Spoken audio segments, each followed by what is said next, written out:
Первый рыбный цех общины Алайха открыли сегодня в Чукурдахе. На открытии присутствовал глава республики Ясен Николаев в рамках своего рабочего визита в район. Переоборудованный цех в день может переработать около 200 килограммов свежей рыбы.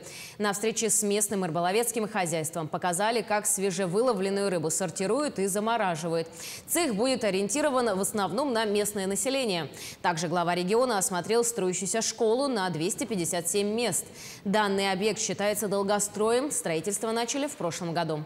Ясен Николаев поручил правительству республики сдать школу в следующем году в начале нового учебного года. Помимо этого, глава республики отметил, что в дальнейшем район будет развивать оленеводческое направление, потому что испокон веков Чукурдах славится не только рыбой, но и оленями. Несколько лет назад поголовье оленей здесь, которое в советское время достигало 20 тысяч, было практически обнулено. Мы за прошлые годы приняли ряд решений по возрождению оленеводства здесь, в Алайховском улусе. Сейчас здесь уже их свыше 2000. Сейчас поставлена задача в ближайшее время еще помочь улусу с покупкой племенных оленей в других районах, чтобы здесь уже было 3 полноценных стада.